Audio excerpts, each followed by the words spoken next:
The sun never sets on the Islamic apologetics meltdown. The meltdown started back in June with Mohammed Hijab's interview with Sheikh Yasir Qadhi, where Dr. Qadhi shattered the myth of the perfect preservation of the Quran, instantly exposing decades of lies by Muslim apologists. Both Mohammed Hijab and Dr. Qadhi tried to minimize the damage by deleting the interview, but everyone had already downloaded it, so Muslim apologists received a crash course in the Streisand effect, the principle that when people find out you're trying to hide something from them, they suddenly become more interested in what you're trying to hide. This led to a great deal of mockery. Critics of Islam began mocking the claim that the Quran has been perfectly preserved, and they began mocking Muslim apologists for lying about their book. As we all know, of course, Islam, that proud spirit, cannot endure to be mocked. Mohammed Hijab went off the rails and started sending us messages about golden showers and all kinds of other perversions he learned about from his online viewing habits and from his prophet.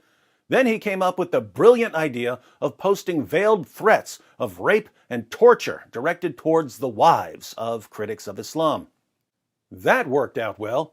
Just ask my good friend Abu Porker, the first of the rightly folded critters. After that, Ali Dawah posted a video announcing that despite decades of Muslim apologists lying about the death penalty for apostasy, just like they were lying about the preservation of the Quran, apostates will indeed be executed when Islam conquers the world through high birth rates. There's a reason why there's a capital punishment, because people like you, little weaklings who leave their religion and cause corruption in the land by spreading it, the capital punishment in Islamic law would be applied to you. We have no doubt, and we're proud of that. Yeah, capital punishment will be applied in an Islamic state. Under an emir, it is done, yes, and we, you know what, we'll be watching. The right of the community is greater than you individual wanting your right to freedom, which is BS.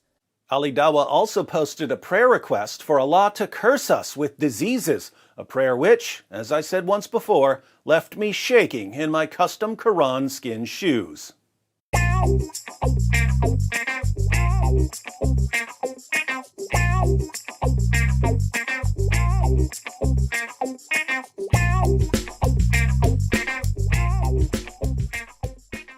Mohammed Hijab and Ali Dawah and Farid and Adnan Rashid then came together like the Constructicons forming Devastator to try to get critics of Islam banned from Patreon.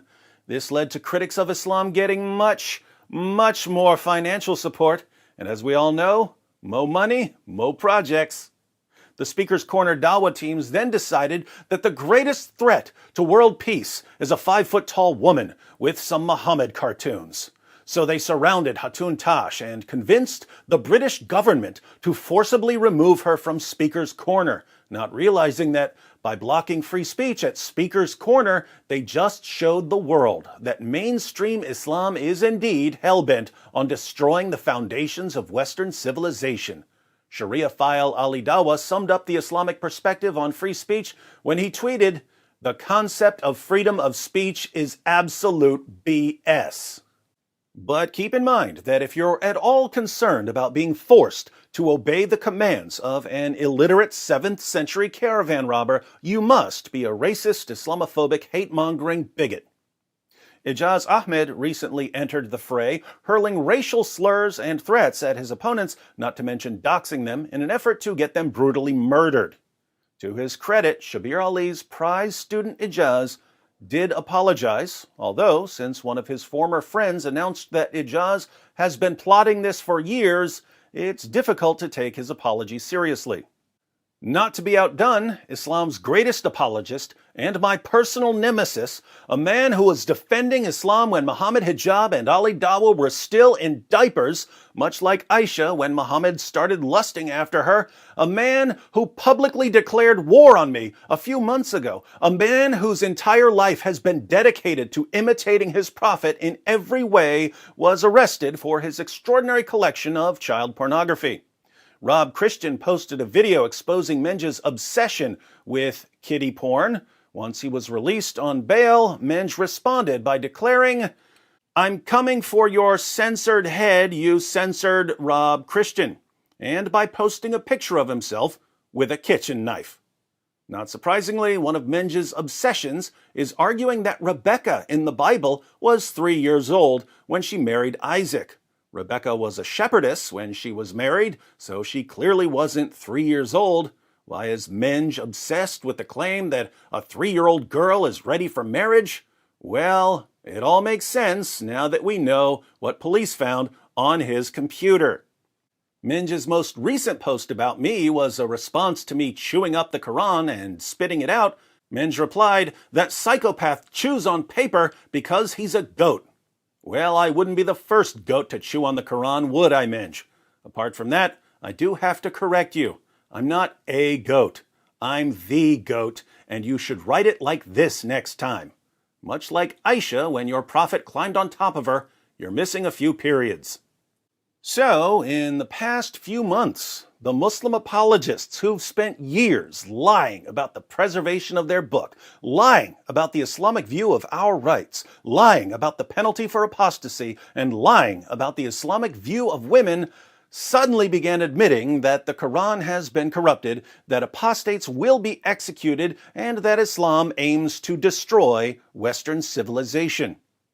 They've been babbling about golden showers, threatening women with rape and torture, calling on Allah to give us diseases, getting Christians removed from Speaker's Corner, trying to get us deplatformed, using racial slurs, threatening us, doxing us, and of course, vigorously masturbating to child pornography. Why do we mock their religion? Because Muslim apologists lose their minds when we mock their religion, and when they lose their minds, they start admitting things about their religion that they would never admit when they're calm enough to lie. At this point, you might be wondering, if Muslim apologists are doing such an awesome job exposing and destroying their own ideology, what's the point of non-Muslims criticizing Islam? Well, the Bible commands us to love our enemies. The Bible says if your enemy is hungry, feed him. If your enemy is thirsty, give him something to drink. The same principle applies here. If someone who counts you as an enemy is destroying his own ideology, help him destroy it.